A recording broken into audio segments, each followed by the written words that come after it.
The lantern light caught the surface of the water first, a trembling circle of orange that made Thaddeus Morland's stomach turn before he understood why.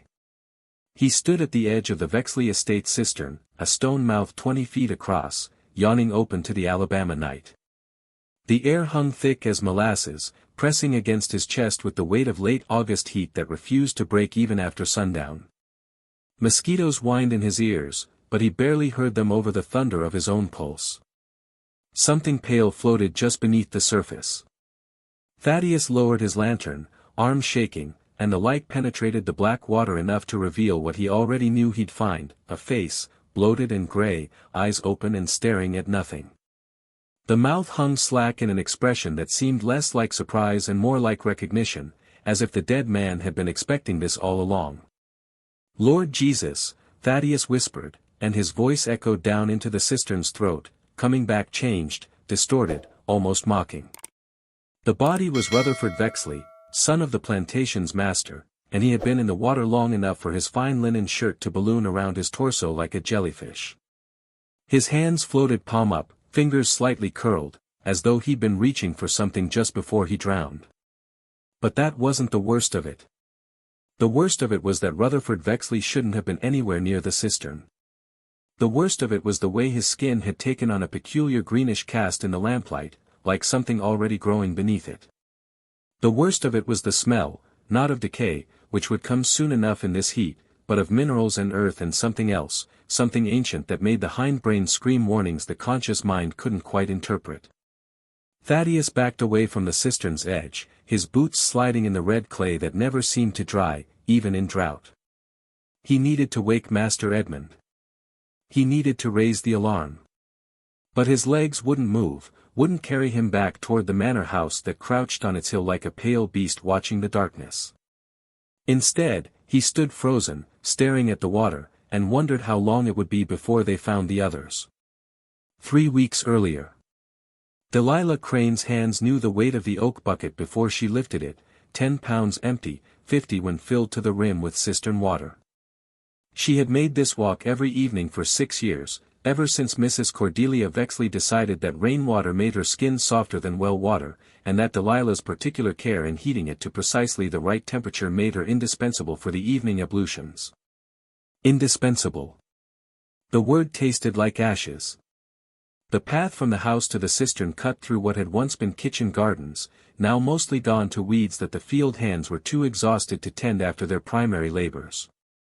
Delilah's bare feet made no sound on the packed earth.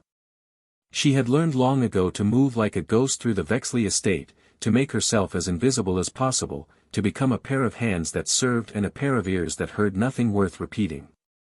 But hands remembered. And ears heard everything. The cistern sat in a clearing ringed by water oaks whose branches seemed to reach away from it rather than over it, as if even the trees wanted nothing to do with what had been contained in that stone cylinder. In daylight, it looked innocuous enough, just a well-built structure of limestone blocks, mortar tight, with an iron frame supporting a peaked roof to keep out leaves and debris. At dusk, as now, it took on different qualities. The shadows pooled around its base like something liquid and alive. Delilah set down her bucket and removed the wooden cover, setting it carefully aside. The smell hit her immediately, stronger than usual, a mineral tang of copper and wet earth that coated the back of her throat. She paused, her fingers gripping the bucket handle until her knuckles ached. Something was wrong with the water. She had drawn from this cistern nearly 2,000 times by her own counting, a ritual so familiar it had become automatic. But tonight the water smelled different. Tonight, when she leaned over the edge to lower her bucket, the darkness below seemed to shift and writhe like something breathing. Just tired, she murmured to herself, though she never spoke aloud during her chores where anyone might hear. Just the light playing tricks. But it wasn't the light. The sun had already dropped below the tree line, painting the western sky the color of a fresh bruise. What little illumination remained came from the oil lamp she'd left burning on the ground beside her, and it caught the water's surface in a way that made her skin prickle with gooseflesh despite the oppressive heat. There were shadows in the water. Not reflections, she knew reflections, knew the way the sky and trees should mirror in still water. These were different. These moved independently, dark shapes that coiled and separated and reformed, as if dozens of bodies were suspended in the depths, just out of sight, turning slowly in invisible currents. Delilah's breath caught in her chest. Her grandmother, dead these 7 years, had told her about water that remembered. It holds things, she'd said, her voice rough as tree bark. Every drop that falls on blood-soaked ground carries a piece of that pain down into the earth. Enough suffering in one place, child, and the water itself becomes a witness. Becomes something more. At the time, Delilah had thought it was just old woman's talk, the kind of stories that made brutal days bearable. Now, staring into the cistern's depths, she wasn't so certain. She lowered the bucket anyway. She had no choice. The alternative was returning to the house empty-handed, and Mrs. Cordelia's temper had been particularly vicious of late. Last week she'd burned Sarah Whitmore's hand with a candle for using too much starch in her petticoats. The week before that, she'd had Moses Turnbull whipped for whistling while he worked, said it showed insufficient humility. The bucket broke the surface with a sound like tearing fabric, and Delilah felt rather than heard something respond from deep below. A vibration that traveled up the rope, through her palms, settling somewhere behind her breastbone like a second heartbeat. When she hauled the bucket up, the water inside looked ordinary enough, clear, cold, with only the faintest sediment settling at the bottom. But it still smelled wrong. Still smelled of copper and earth and something older than names. She poured it into her carrying bucket and lowered the cistern bucket again. Then again. For trips to fill the bathing tub, same as always. For opportunities to feel that strange pulse in the water, that sense of being watched by something that had no eyes. On the fourth draw, just as she was pulling the rope hand over hand, she saw it clearly. A face in the water. Not a reflection, not a shadow. A face, pressed up against the underside of the surface as if against glass, features distorted but unmistakably human. The mouth was open, lips pulled back from teeth in what might have been a scream or a smile. The eyes were holes of absolute darkness. Then it was gone, and there was only water sloshing in her bucket, ordinary and cold. Delilah's hands shook as she replaced the cistern cover. She told herself it was fatigue, was the heat, was her own mind playing tricks after too many days with too little sleep. But when she lifted her carrying bucket and began the walk back to the manor house, she could feel those dark eyes on her back, following her through the gathering dusk. The Vexley estate spread across 300 acres of what had been Muskogee Creek territory before the Indian Removal Act had made the land available to white settlers. Edmund Vexley's father had purchased it in 1835 for a fraction of its worth, built the manor house on the highest point, and established a cotton plantation that had made the family moderately wealthy. The soil was red as rust and nearly as hard, grudging every crop, but it grew cotton well enough when enough enslaved labor was applied to the problem. The manor house itself was a 2-story structure of whitewashed wood with a columned portico that aspired to Greek Revival grandeur but achieved only a kind of grasping pretension. It sat on the hill like a skull on a spine, windows glowing amber in the twilight, smoke rising from the kitchen house that stood separate from the main building. Delilah entered through the kitchen house door, where the evening heat was compounded by the cook fire. Mattie Holbrook, the cook, glanced up from the pot she was stirring and shook her head slightly, a warning. Delilah understood immediately. Mrs. Cordelia was in one of her moods. She carried the water through the breezeway that connected the kitchen house to the main manor, past the dining room where the family would take their supper, and into the small bathing room that had been converted from a storage closet 3 years prior. The copper bathing tub sat in the center of the room, already half filled from her earlier trips. She added the fresh cistern water, then used the tin dipper to transfer the hot water she'd left heating on the kitchen fire. The task required precision. Too hot and Mrs. Cordelia would scream about being scalded. Too cool and she'd call Delilah incompetent, lazy, stupid, words that stung less than the consequences that followed. Twice before, mistakes in bath temperature had resulted in Delilah being denied food for 2 days. Once, she'd been locked in the root cellar overnight, where the rats had crawled over her in the darkness. She tested the water with her wrist, adjusted the temperature, test it again. Perfect. Steam rose from the copper tub in lazy spirals, catching the lamplight.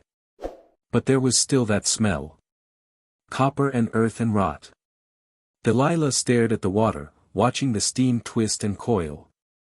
In its patterns she saw shapes, reaching hands, open mouths, bodies curled in positions of agony. She blinked and they were gone, just steam, just water vapor rising into the close air of the bathing room. Just water, she whispered. But her hands continued to tremble. Footsteps echoed in the hallway, the sharp, precise click of Mrs. Cordelia's heeled shoes on the pine floorboards. Delilah straightened immediately, folding her hands in front of her, arranging her face into the blank mask of servitude that had become her default expression. Cordelia Vexley swept into the room in a rustle of silk and righteousness. She was a handsome woman in her mid-40s, with dark hair elaborately arranged and a mouth that seemed designed for delivering judgments. Her eyes, pale gray and cold, swept over Delilah as if assessing livestock. "Is it prepared?" Her voice was cultured, educated, honeyed with the sweetness of a woman who had never been denied anything she desired. "Yes, Mrs. The temperature?" "Just as you prefer, Mrs." Cordelia moved to the tub, dipped her fingers in the water, and nodded. "Acceptable. You may go. I'll call if I require anything further." Delilah curtsied, a gesture that felt like swallowing broken glass, and turned to leave. But Cordelia's voice stopped her at the door. "Your daughter." The words landed like stones in still water. "Mercy, wasn't it? I saw her listed in a sale catalog from Savannah last week. Fetched a good price, I'm told. Strong girl. Good teeth." A pause, loaded with cruelty. "You should be pleased she's found a situation where her qualities are appreciated." The room tilted. Delilah's fingers found the doorframe, gripping it hard enough that splinters bit into her palm. She didn't turn around. Didn't trust what her face might reveal. "Yes, Mrs.," she managed, her voice flat as beaten metal. "That will be all." Delilah walked out of the bathing room, down the breezeway, out into the heavy night air. She didn't stop walking until she reached the cistern again, where she stood at its edge, staring down into the darkness. Mercy. 7 years old when they'd taken her, screaming for her mama as the wagon pulled away. Delilah had tried to run after it, had been caught and beaten, had spent 3 days recovering while her daughter disappeared into the vast machinery of commerce that treated human souls as commodities. And now Cordelia Vexley spoke her name like a jest, like an observation about the weather, like anything other than the murder it was. Delilah's hands had stopped trembling. Her breathing had steadied. When she looked down into the cistern now, she saw the shadows clearly, dozens of them, hundreds maybe, all those who had suffered and died on this cursed ground. All that accumulated pain and rage and sorrow, collected in the water that waited below. Water remembers, her grandmother had said. Delilah understood now what that meant. Understood that some debts could only be paid in blood. Understood that she had been chosen, or had chosen herself, to be the instrument of settlement. When she walked back to the manor house, her mind was already calculating. Planning. Preparing for what would come next. The water had shown her the way. If you're enjoying this dark tale, subscribe for more macabre horror stories, and let me know in the comments what you think happens next. The candle wax hit Delilah's left hand like a striking snake, sudden, searing, transforming skin into raw agony in the space of a heartbeat. She didn't scream. She had learned years ago that screaming only prolonged Cordelia Vexley's pleasure. "You moved," Cordelia said, her voice carrying that peculiar blend of disappointment and satisfaction that always accompanied her punishments. "I specifically instructed you to hold perfectly still while I examined your work on my sleeve. The stitching is uneven here, see? And here. Such carelessness deserves correction, wouldn't you agree?" "Yes, Mrs." The words came automatically, while Delilah's mind retreated to a place where pain couldn't follow, a fortress she built thought by thought over years of similar corrections. Another drop of hot wax. This one caught the tender webbing between her thumb and forefinger. Delilah's fingers twitched involuntarily, and she saw Cordelia's mouth curve into something that approximated a smile. Control yourself, girl. A servant who cannot master her own flesh is of little use to anyone. The session lasted another 10 minutes, each one stretched elastic and infinite by suffering, before Cordelia finally dismissed her with a wave of her manicured hand. Delilah curtsied with her burned hand held carefully away from her body, and escaped into the hallway where she pressed her injuries against the cool plaster wall and breathed through the waves of nausea. This was Tuesday. Tuesdays were when Cordelia reviewed the household work. Delilah could expect similar attentions every Tuesday until Cordelia found a new amusement or decided the lessons had been sufficiently learned. She made her way to the kitchen house, where Mattie Holbrook took one look at her hand and shook her head with the weary resignation of someone who had seen too much and could do too little. Buttermilk and lavender, Mattie said, already moving to gather the remedy. She was a heavy woman in her 50s, with gray threading through her hair and eyes that had witnessed 3 decades of Vexley cruelties. Sit yourself down. While Mattie treated her burns, Delilah stared out the kitchen window at the manor house grounds. The afternoon sun beat down mercilessly on the cotton fields beyond, where small figures moved between the rows, field hands who had been working since before dawn and would continue until the light failed. At least house servants had shade. At least they weren't worked to literal death in the sun. Small mercies. The thought tasted bitter. You heard about Iris? Mattie's voice was low, barely more than a murmur, even though they were alone. Delilah shook her head. Master Rutherford took a liking to her last week. Cornered her in the tobacco barn. Mattie's hands were gentle as she wrapped Delilah's burns, but her voice carried an edge that could have cut glass. Girl's 16 years old. She been crying every night since. Says she can't bear to touch water anymore, says every time she washes, she feels his hands on her again. The words landed in Delilah's chest like stones dropping into a well, each one sending ripples through the accumulated rage she kept carefully bottled. Rutherford Vexley was 23, handsome in the way of young men born to privilege, with his father's cold eyes and his mother's casual cruelty. He treated enslaved women like a plantation prerogative, like fruit growing on trees he owned. Where is she now? Delilah asked. Field rotation. Master Edmund sent her out this morning, said she was needed for the harvest. Mattie's meaning was clear. Iris had been made inconvenient by her visible distress, so she'd been removed from sight. Out of sight, out of mind, out of protection from Rutherford's continued attentions. The cistern, Delilah heard herself say. Has anyone else been talking about the cistern? Mattie's hand stilled on the bandage. She looked up, her dark eyes searching Delilah's face. What about it? The water. It's different lately. Wrong somehow. Moses said something similar last Sunday. Mattie finished tying off the bandage and sat back. Said the horses won't drink from it anymore. Won't even approach it. He's been watering them from the creek instead, walking them down the hill twice a day even though it adds an hour to his work. Moses Turnbull. The name brought a face, weathered, ancient, belonging to a man who claimed to be 70 but might have been younger, aged beyond his years by labor and loss. He'd been on the Vexley estate longer than anyone, purchased by Edmund Vexley's father when the plantation was first established. He knew things. Remembered things others had forgotten or never learned. I need to speak with him, Delilah said. Mattie studied her for a long moment, then nodded slowly. He'll be in the stables after supper.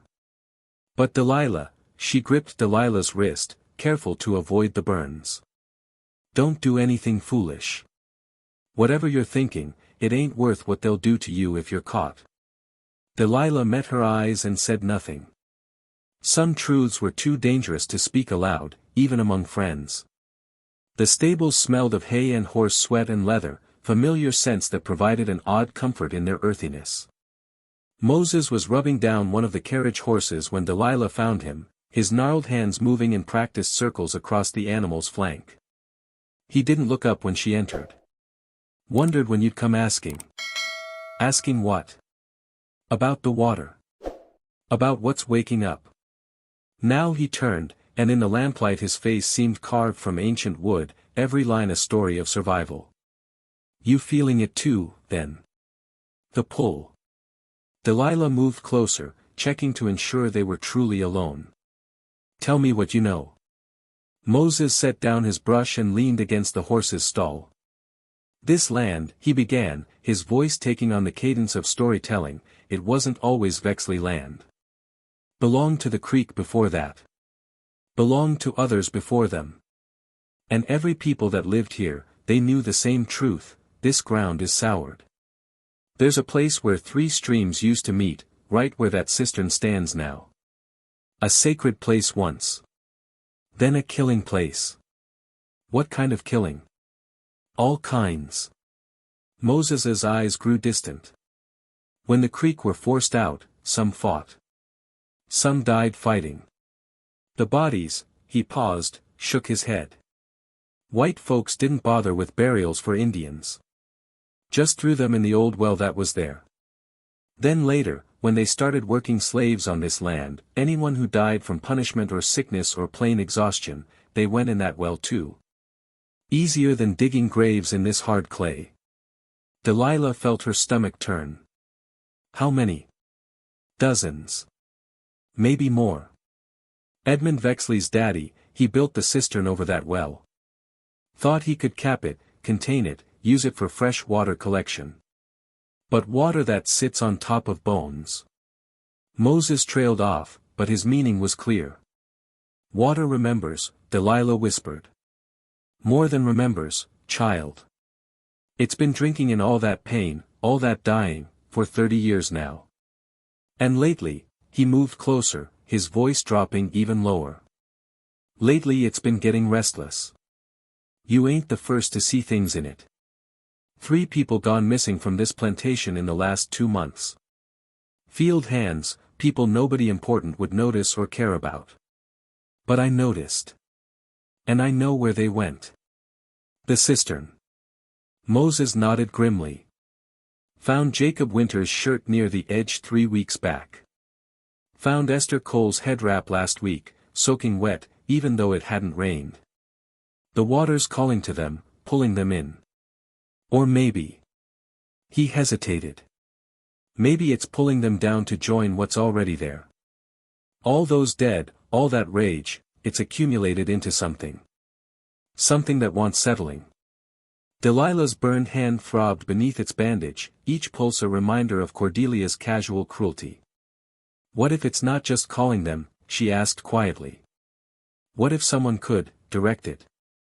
Use it? Moses went very still. When he spoke again, his voice carried a warning. That kind of thinking is dangerous, Delilah. What's in that cistern, it ain't something to be controlled. It's older than pain, older than revenge. You try to harness that, it'll consume you same as anyone else. Maybe that's acceptable. Your mercy is gone. The words burst from Delilah with more force than she'd intended. She caught herself, lowered her voice. She's gone. Sold away to suffer God knows what horrors in Savannah. And I stood there and let it happen because the alternative was dying myself. Every day I wake up and prepare their food and draw their water and tend their needs, and every day a piece of me dies. So maybe consumption is acceptable.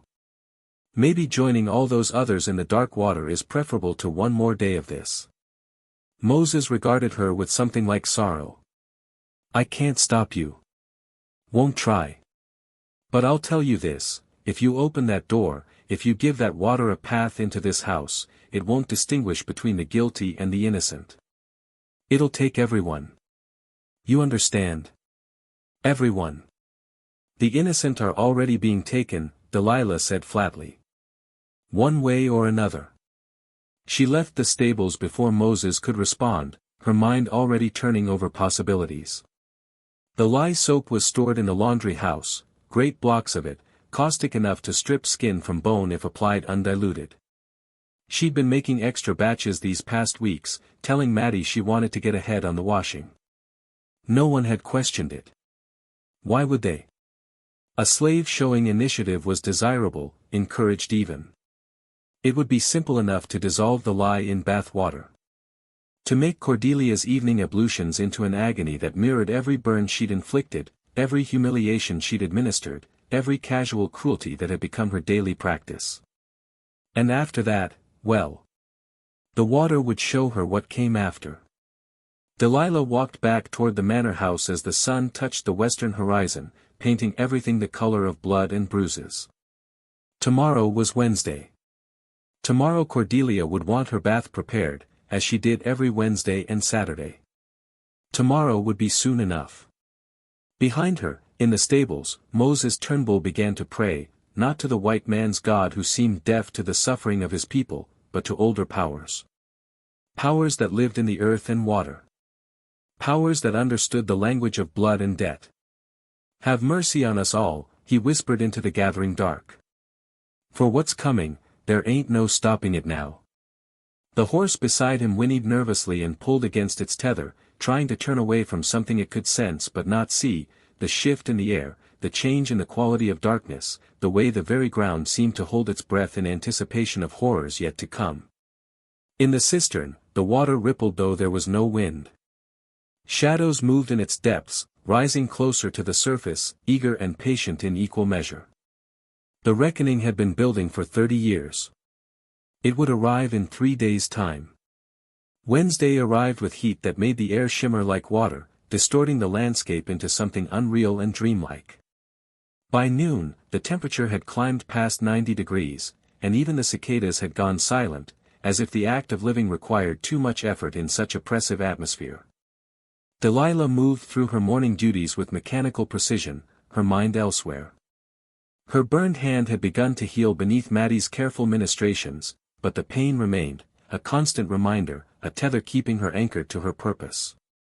She served breakfast to the Vexley family in silence, endured Cordelia's critical examination of the silver polish, accepted Rutherford's lingering stare with the blank expression she'd perfected. Edmund Vexley barely acknowledged her existence. To him, she was furniture that occasionally required instructions. The afternoon brought a peculiar stillness to the estate. The field hands worked in oppressive silence, their songs absent for the first time anyone could remember. Even the birds seemed to have fled, leaving the trees empty and watchful. In the kitchen house, Maddie kept glancing toward the windows as if expecting something she couldn't name. Storm coming, she muttered, though the sky remained cloudless and brilliant. Can feel it in my bones. Delilah said nothing. She was thinking about the lye soap she'd hidden in the bathing room that morning, wrapped in cloth and tucked behind the stack of clean towels where no one would think to look. She was thinking about water temperature, about dissolution rates, about how much would be needed to transform comfort into agony. She was thinking about Mercy's face, the way it had looked twisted in terror as the wagon carried her away. At 4 o'clock, Cordelia rang the bell that summoned Delilah to her chambers. "I'll take my bath early today," she announced, fanning herself languidly. "This heat is unbearable. Draw it lukewarm, I can't abide scalding water in this weather." "Yes, missus." Delilah curtsied and retreated, her heart beginning to pound against her ribs like something trying to escape. The walk to the cistern felt longer than usual. Delilah carried her bucket, but her feet seemed to move of their own accord, as if the path itself was pulling her forward. When she reached the stone circle, she paused, setting down her burden to remove the wooden cover. The smell hit her immediately, stronger now, so powerful it made her eyes water. Copper and earth and rot, yes, but something else too. Something that smelled like anticipation, like hunger, like justice delayed too long. She leaned over the edge and looked down. The water had risen.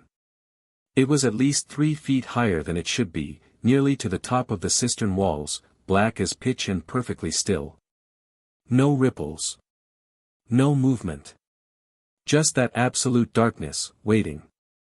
"Do it." The voice came from everywhere and nowhere, from inside her head, from the water itself, from the ground beneath her feet. "We are ready. We have been ready." "Who are you?" Delilah whispered. "We are the forgotten. The murdered. The unavenged.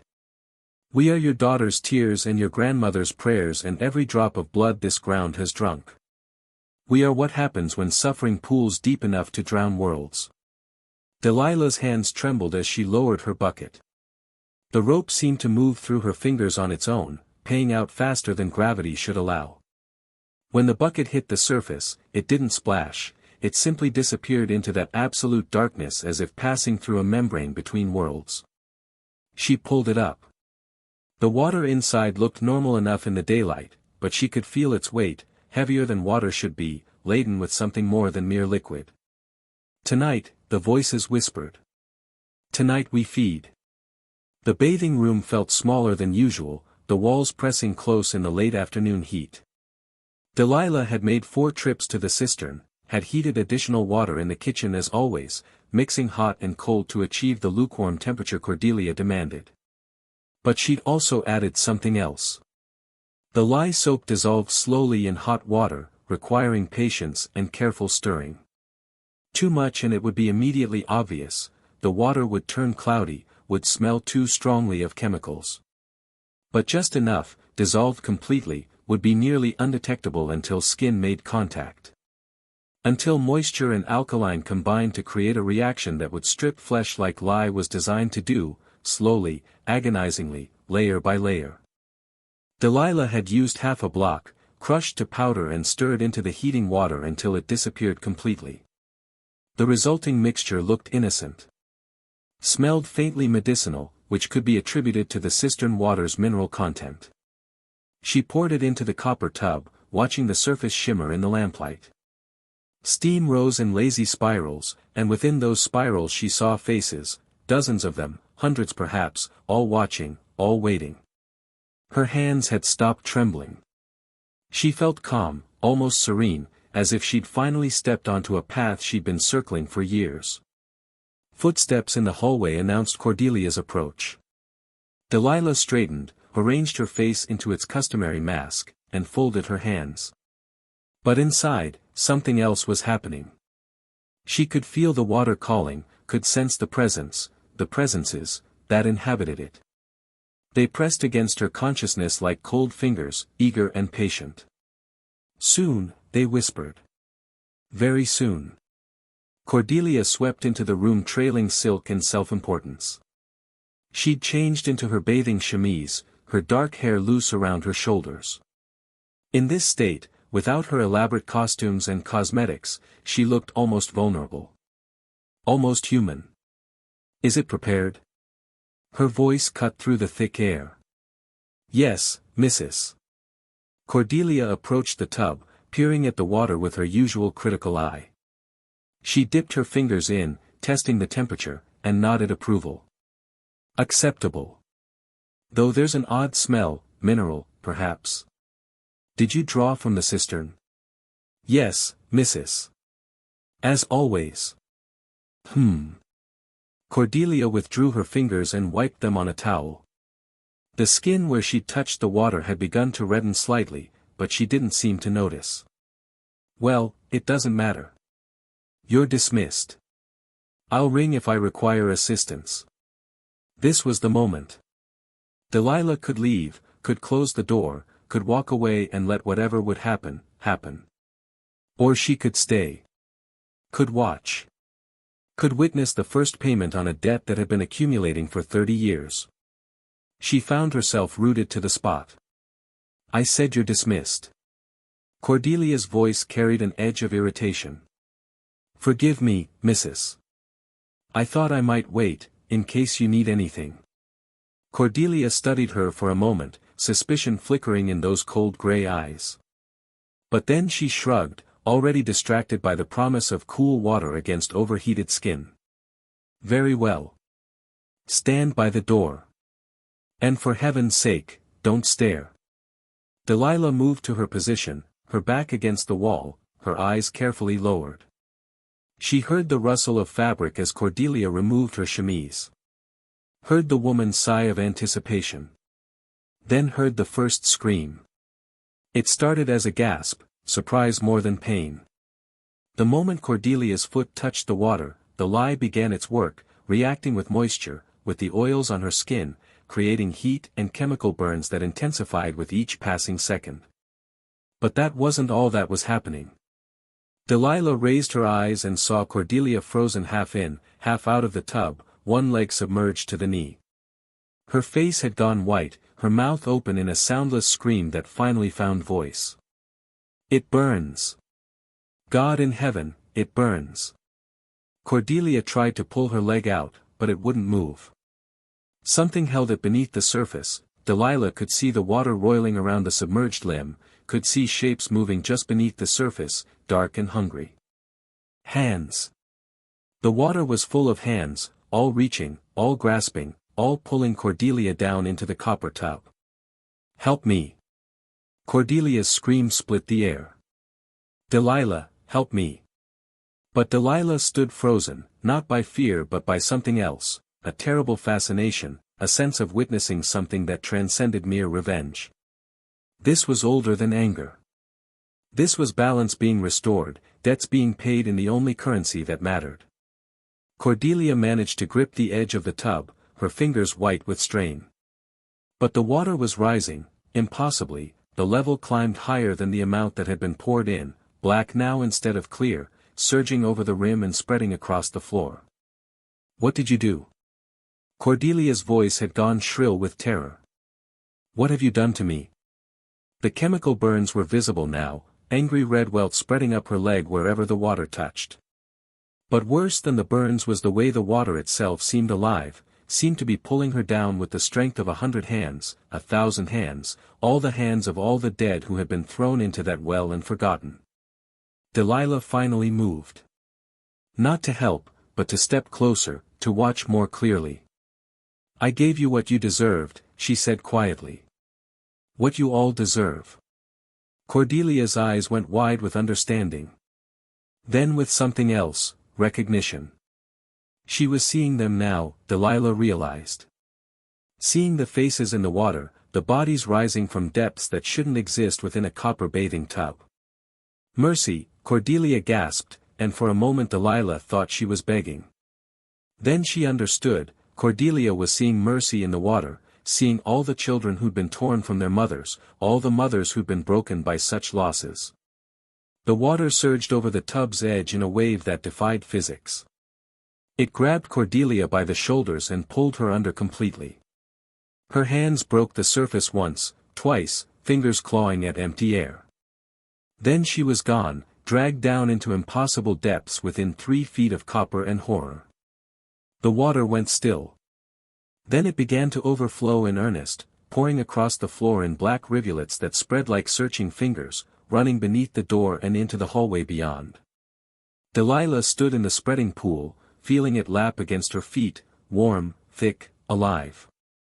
She waited for it to pull her down too, half expecting, half hoping for that final embrace.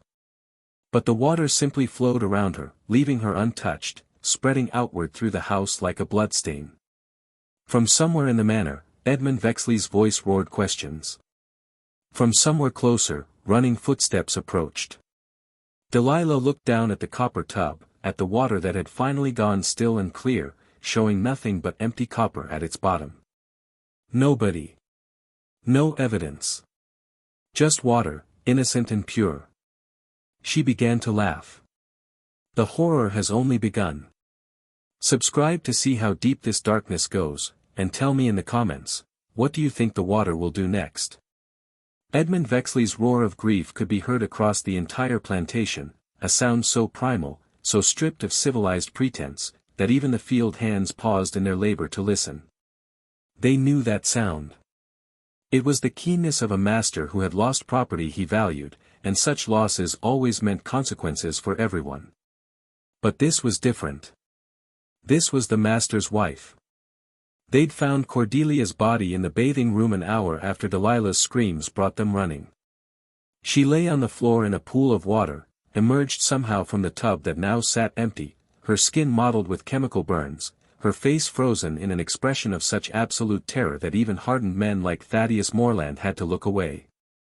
The water that had flooded the room was gone, evaporated or drained away, leaving only damp floorboards and the stench of lye and something older, something that made the stomach turn. Delilah had been found standing over the body, soaking wet, her eyes distant and glazed. She'd offered no resistance when they seized her.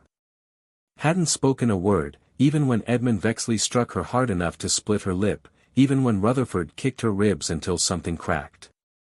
She'd simply smiled. That smile was what terrified them most.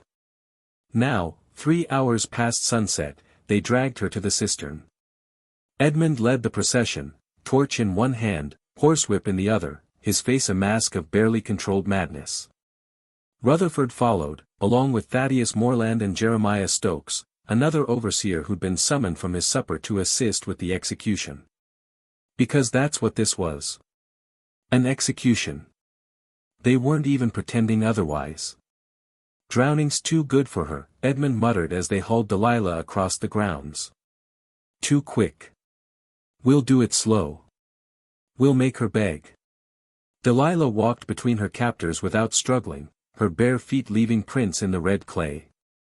She felt distant from her body, as if she were floating somewhere above herself, watching the scene unfold with detached curiosity. The pain in her ribs was irrelevant. The blood on her face meant nothing. All that mattered was what waited in the cistern. Soon, the voices whispered, and she didn't know if they came from the water ahead or from inside her own fractured mind. Very soon now. They reached the stone circle as the last light drained from the western sky. Someone had already prepared, a wooden frame had been erected over the cistern's opening, with a pulley system attached. A rope hung from the pulley, ending in a noose. Not for her neck. For her torso. Edmund Vexley's innovation. He'd learned it from his father, who'd used similar methods to extract confessions or simply to provide entertainment for visitors. Lower the slave into the water until they're submerged, until their lungs scream for air. Pull them up just before they drown. Let them gasp and beg. Then do it again. And again. Until mercy or death intervened, whichever came first. Mercy never came first. They bound Delilah's arms to her sides, wrapped the rope around her chest, pulled it tight enough to restrict breathing even before the submersions began. She didn't resist. Didn't even flinch when Rutherford grabbed her face, forcing her to meet his eyes. "You murdered my mother," he hissed, his breath hot and wine-soured. "You'll die screaming. I'll make certain of it." Delilah's smile widened. "Look in the water," she whispered. "Look at what's waiting for you." Rutherford's hand cracked across her face, but the smile remained. They hoisted her up, the rope burning across her ribs, her feet leaving the ground. She swung slightly, rotating slowly, and from her elevated position she could see the cistern's interior, that black circle of water, perfectly still, perfectly dark, reflecting nothing. Edmund Vexley positioned himself at the pulley mechanism. "Any last words, girl? Any prayers you want to offer up to whatever god you people worship?" Delilah looked down at the water. At the shadows gathering beneath its surface. At the faces pressing upward, eager and patient. "The water remembers," she said clearly. "Every drop. Every death. Every cruelty. It's been waiting for you. All of you." "Mad," Thaddeus muttered, making a sign against evil. "She's gone completely mad." "Then we'll drown the madness out of her," Edmund said, and released the brake on the pulley. Delilah dropped. The rope played out with a sound like a rattlesnake's warning, and she plummeted toward the cistern's mouth. The stone walls blurred past, the air grew cold and damp, and then she hit the water. It wasn't cold. It was warm, blood-warm, and it wrapped around her like a living thing, like dozens of hands pulling her down, welcoming her home. She opened her eyes in the darkness and saw them clearly now, the dead, all of them, suspended in the water like specimens in amber. Men, women, children. Creek Indians and enslaved Africans, all mingled together in death's democracy. They reached for her, and she wasn't afraid. Sister, they whispered. Daughter. Avenger. Her lungs began to burn, demanding air, but she felt strangely peaceful. This was where she belonged. This was the only escape she'd ever have. Then the rope jerked, and she was hauled upward, breaking the surface with a gasp that tore at her throat. Water streamed from her hair, her clothes, pouring back into the cistern in dark rivulets. Again, she heard Edmund Vexley say. And this time, count to 30 before you bring her up. Down she went, plunging into that warm darkness, into those waiting arms.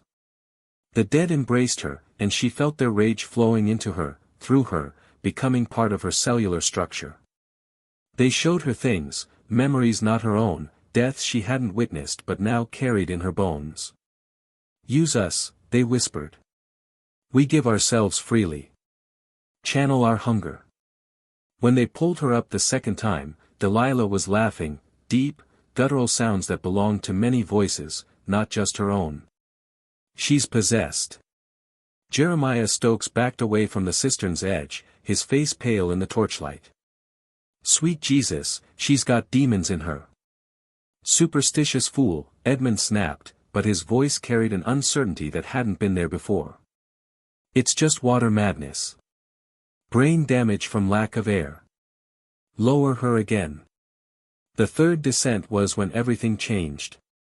Delilah hit the water, and this time, the water surged upward with her. It climbed the cistern walls, rising impossibly fast, defying gravity and physics and everything the living world understood about how matter behaved.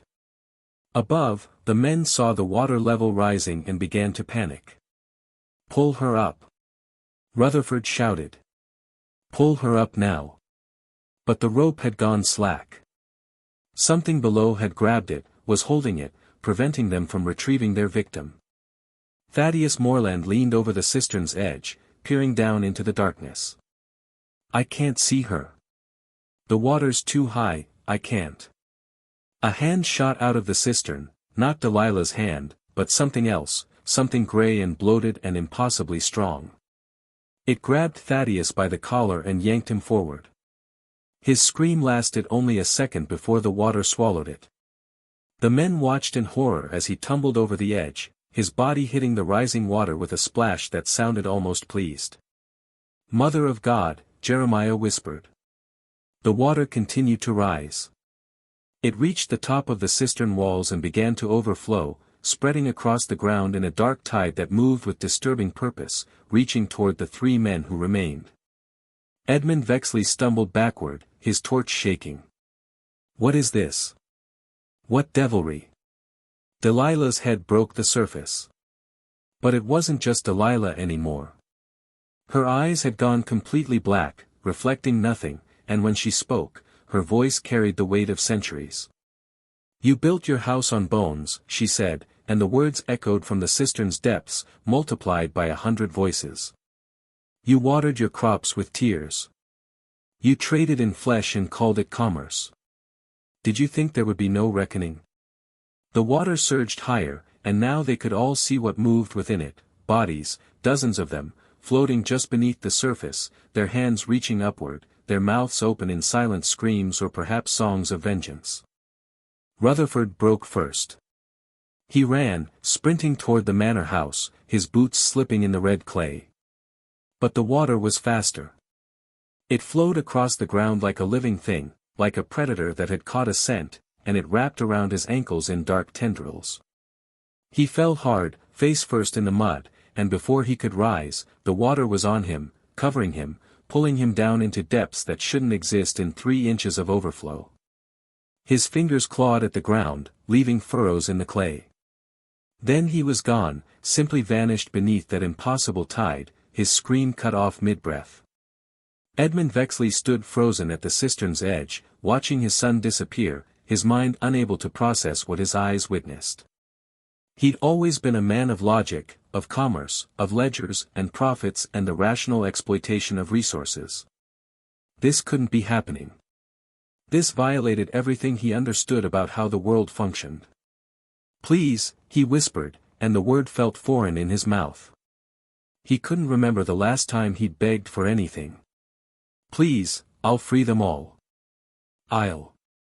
Too late, Delilah said, and she was rising now, levitating out of the cistern on a column of water, the rope still wrapped around her torso but no longer supporting her weight.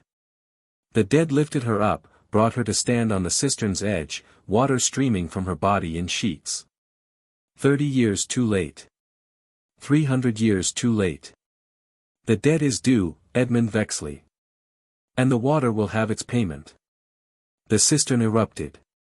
Water exploded upward in a geyser that seemed to touch the stars, and within that column of water were bodies, all of them, all the forgotten dead, rising from their mass grave with hands outstretched and mouths open in a collective howl that made the earth itself shudder. They fell upon Edmund Vexley like a breaking wave. Jeremiah Stokes ran. He made it perhaps 20 yards before the ground beneath him turned to liquid, the hard-packed clay becoming suddenly fluid, and he sank into it as if into quicksand. His screams echoed across the plantation as the earth swallowed him, pulled him down into depths where water and soil had become indistinguishable, where the boundary between elements had dissolved entirely. Delilah stood at the cistern's edge, arms outstretched, water flowing through her and around her.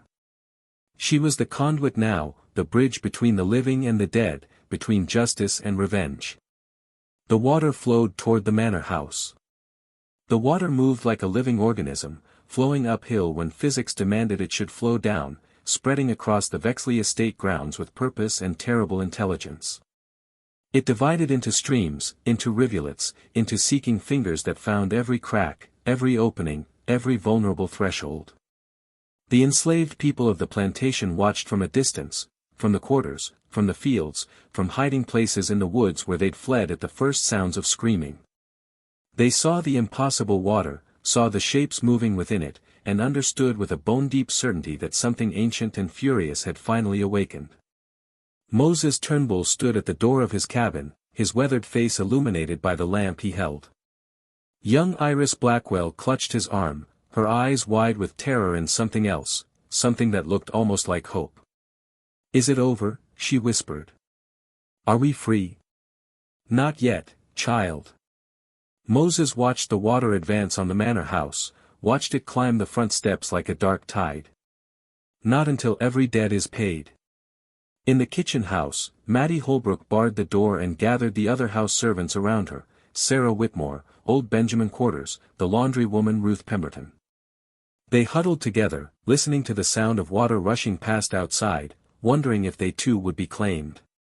"Delilah," Mattie breathed. "What have you done?" But she knew. They all knew. Delilah had opened a door that had been straining at its hinges for 30 years, and now nothing short of complete destruction would close it again.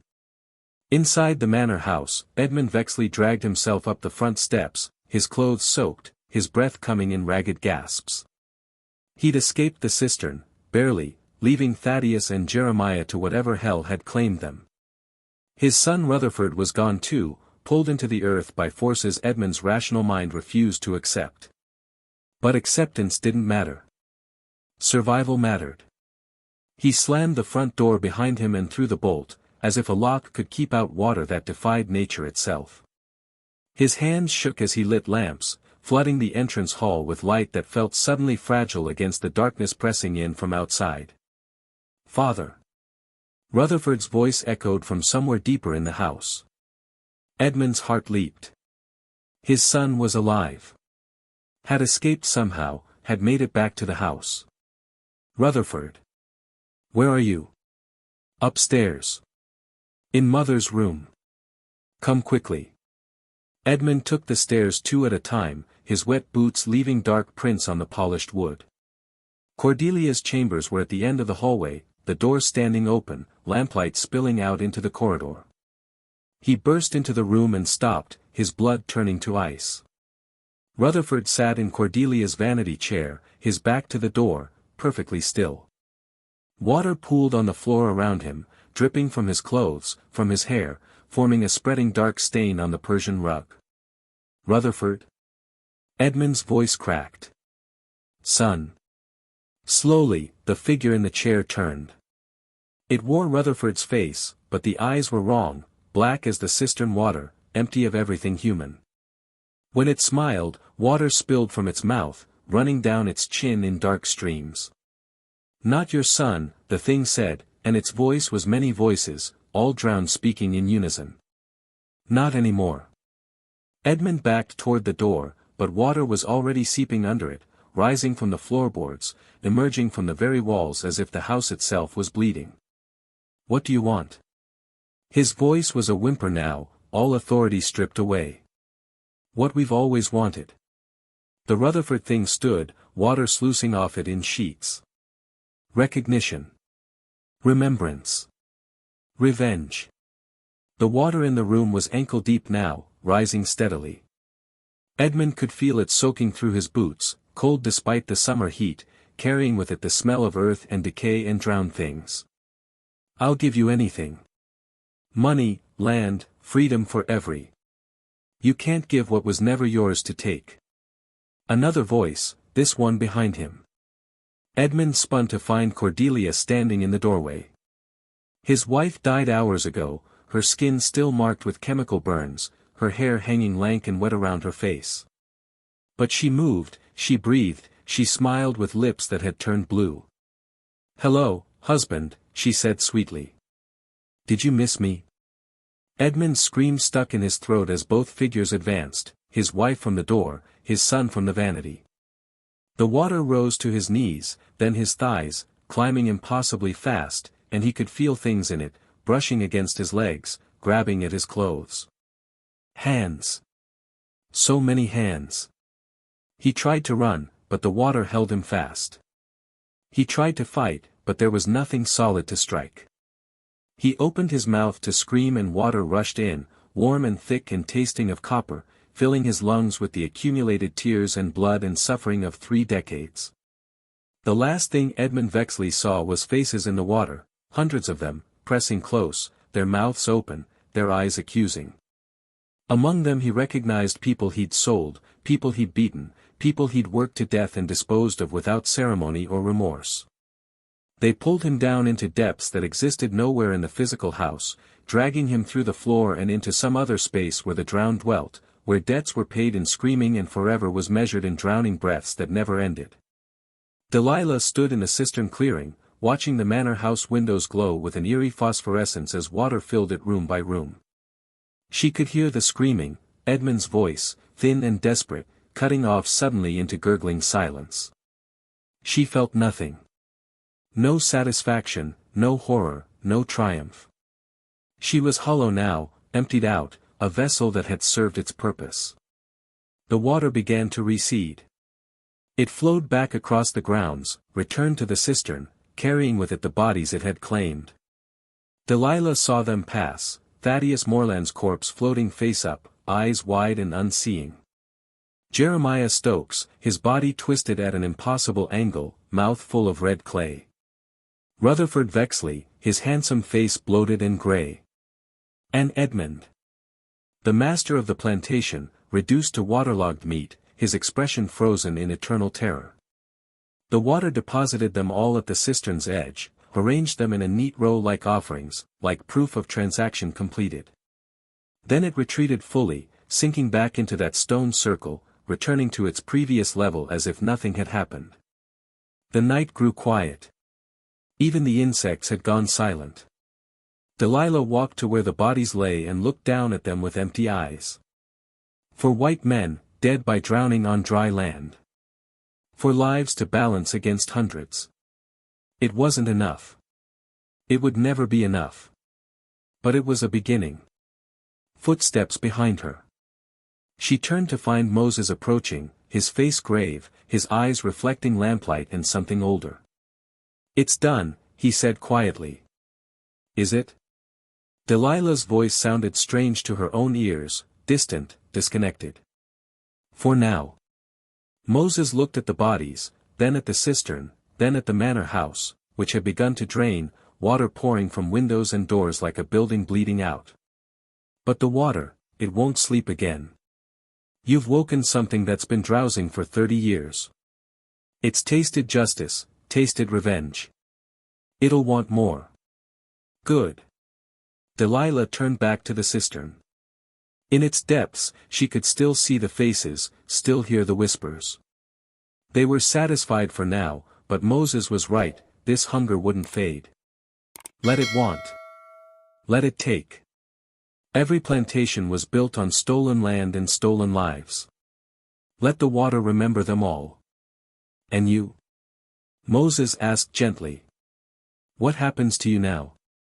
Delilah looked down at her hands. They were clean, the burns healed completely, as if the water had washed away more than just dirt. She felt lighter than she had in years, untethered from the weight of survival. I don't know, she admitted. The water showed me things. Showed me mercy, safe, alive, in Savannah. Working in a house where the mistress is kind. It's not freedom, but it's not this either. Her voice cracked. She's alive, Moses. My daughter is alive. Then you should go to her, Moses said. While you still can. Before the authorities come, before they try to make sense of what happened here. But Delilah shook her head. I can't leave. Not yet. The water, it's part of me now. Or I'm part of it. I can feel it, calling me back, telling me there's more work to be done. As if in response, the cistern water rippled, and a voice emerged, not words exactly, but a feeling, a knowing. Not finished. Never finished. So many debts. So much blood. Delilah closed her eyes and felt the truth of it. The Vexley Plantation was just one place of horror among thousands. The cistern was just one grave among countless others. The work of balancing those scales would take lifetimes. Perhaps that was her purpose now. Perhaps that was her punishment and her redemption, to be the instrument of that reckoning, moving from place to place, waking the drowned, unleashing the water's terrible justice. Go, she told Moses. Take everyone who wants to leave and go north. Tonight, while there's confusion. While no one's watching. And the others? The ones who want to stay. Delilah looked toward the quarters, where she could see figures gathered, watching. Tell them the land is theirs now. The water has claimed it. Let them decide what to do with ground watered by so much suffering. Moses nodded slowly. He reached out as if to touch her shoulder, then pulled back, as if sensing she was already more water than woman. Goodbye, Delilah Crane. May God have mercy on your soul. God had his chance, Delilah said quietly. The water is more reliable. She walked to the cistern's edge and looked down into its depths. The faces looked up at her, welcoming, patient, eternal. Without hesitation, she stepped over the edge and let herself fall. The water received her like a daughter coming home. The authorities arrived 3 days later, Sheriff Clayton Bartwell and his deputy, along with a physician from Utah and a magistrate who'd been roused from his comfortable routine to investigate what the panicked messenger had described as mass murder by supernatural means. They found the Vexley estate abandoned. The field hands had scattered to the winds, the house servants had disappeared, and the manor house stood empty and dripping, water stains marking every wall, every floor, every surface as if the building had been submerged and only recently emerged. The bodies were arranged beside the cistern, 4 white men, all drowned, their lungs full of water that shouldn't have been there, their expressions frozen in identical masks of terror. No wounds except for drowning. No signs of struggle except the claw marks Edmund Vexley's fingers had left in his own throat, as if he'd been trying to tear out whatever was choking him from the inside. Devil's work, the physician pronounced, after examining the corpses with shaking hands. Or the work of a Negro witch. Same difference in the end. They searched for Delilah Crane. Found witnesses among the white neighbors who confirmed she'd been seen that night, had been the one to prepare Cordelia Vexley's fatal bath. The enslaved people who remained in the area, those too frightened or too broken to flee, said nothing useful. Claimed they'd seen nothing, heard nothing, knew nothing. One old man, pressed for information, would only say, the water remembered. That's all. The water remembered everything. They thought him mad. The official record, filed with Greene County on September 3, 1860, attributed the deaths to a tragic flooding accident precipitated by the criminal acts of the Negro woman Delilah Crane, who in a fit of insanity did willfully murder her mistress and subsequently caused the deaths of 4 white citizens through means unknown but presumed to involve the poisoning or contamination of the plantation's water supply. Delilah herself was listed as drowned in the estate cistern while attempting to flee justice, though no body was ever recovered. The Vexley Plantation was declared legally cursed, a designation that had no basis in law but somehow made it into the court documents anyway. It was sold at auction for a fraction of its value to a speculator from Mobile who intended to restore it and continue cotton production. He lasted 6 weeks before he fled in the night, babbling about voices in the water, about hands that reached for him from the cistern, about seeing Cordelia Vexley's corpse walking the halls at midnight, water streaming from her hair. After that, no one would buy it. The land sat empty, slowly returning to wilderness, while rumors spread through Greene County and beyond. Stories of travelers who made the mistake of camping near the old Vexley place and were found drowned in the morning, their bodies lying on dry ground but their lungs full of water. Stories of the cistern that never ran dry even in the worst droughts, and never froze even in the harshest winters. Stories of a woman who walked the grounds at night, her skin dark and gleaming with moisture, her eyes black as deep water, who sang songs in languages nobody recognized. The enslaved people who escaped that night carried their own stories north, whispered accounts of divine retribution, of ancestral spirits rising from their graves, of a sister who had sacrificed herself to become an instrument of justice. These stories spread through the Underground Railroad, passed from safe house to safe house, becoming legend and warning and hope intermingled. Moses Turnbull made it to Mobile, then to Illinois. He lived another 23 years, and on his deathbed in 1883, a journalist came to interview him about his experiences in bondage. Her name was Abigail Winslow. Abigail Winslow was 28 years old, educated at Oberlin College, and possessed of an insatiable curiosity about what she called the hidden histories of our nation's sins. She'd been collecting accounts of slavery's brutalities for a planned volume on Southern Gothic true tales, and Moses Turnbull's story, when she finally tracked him down to a colored boarding house in Chicago, was unlike anything she'd heard before. The water remembered, Moses told her, his voice thin with age but his eyes still sharp. Every tear that fell on that ground, every drop of blood that soaked into that red clay. It all went down into that cistern, into that well beneath it where they'd thrown so many bodies. And it accumulated. Grew heavy with sorrow and rage until it became something else. Something that could act. And Delilah Crane. Abigail's pencil moved across her notebook. What happened to her? Moses was quiet for a long moment. She became part of it. Or it became part of her. I saw her step into that cistern of her own free will, saw the water close over her head. But I don't think she drowned. I think she merged. Became the voice of all those drowned dead. Became their instrument. That's impossible. So are 4 white men drowning on dry land. So is water that climbs uphill and flows through locked doors. So is a house that floods from the inside out when there's no rain. But it happened, Miss Winslow. I was there. I saw it all. Abigail thanked him for his time and left him the small payment she could afford. But his story haunted her. She'd interviewed dozens of formerly enslaved people, had heard accounts of beatings and separations and casual cruelties that turned her stomach. But this suggested something beyond human suffering.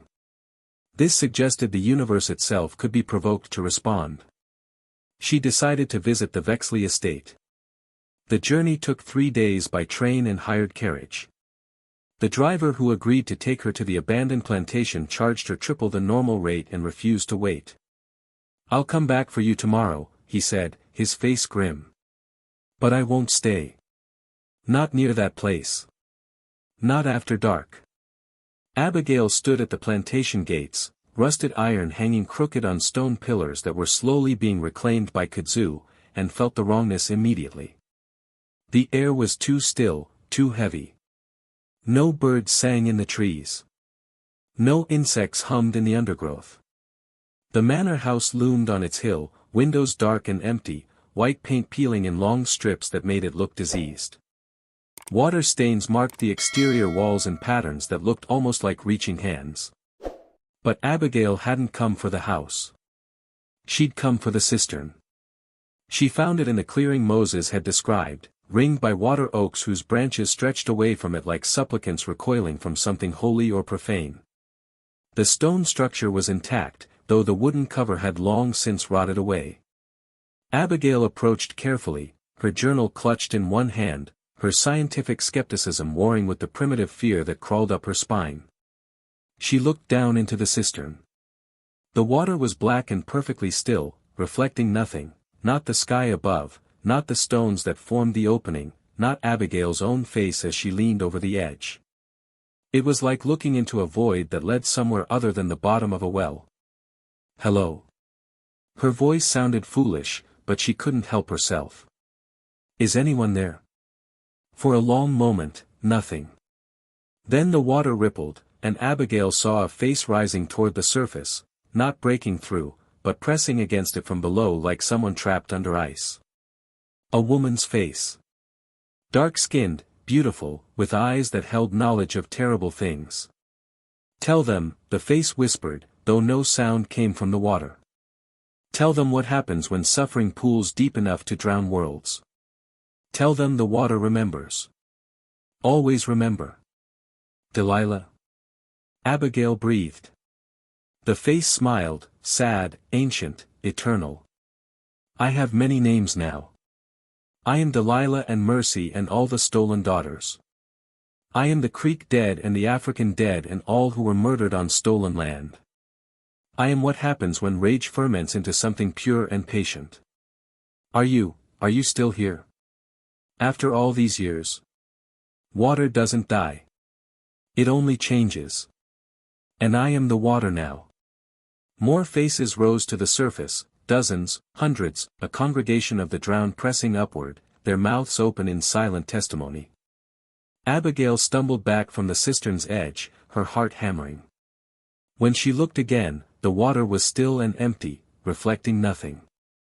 She returned to Chicago and wrote her account. Published it in 1886 in a small volume titled, Drowning Memories, True Tales of Southern Gothic Horror. The book sold poorly and was dismissed by most critics as sensationalist fiction. But Abigail knew what she'd seen. Knew what the water contained. She kept the journal where she'd recorded Moses's testimony and her own experience at the cistern. On the final page, in careful script, she wrote, "There are places where justice and vengeance become indistinguishable, where the oppressed and the land itself become one instrument of reckoning. The Vexley Cistern was such a place. And I fear it still is. The water remembers. God help us all, the water remembers everything." In 1923, a developer from Birmingham attempted to drain the Vexley Cistern to prepare the land for sale. He hired a crew of 6 men with pumps and equipment.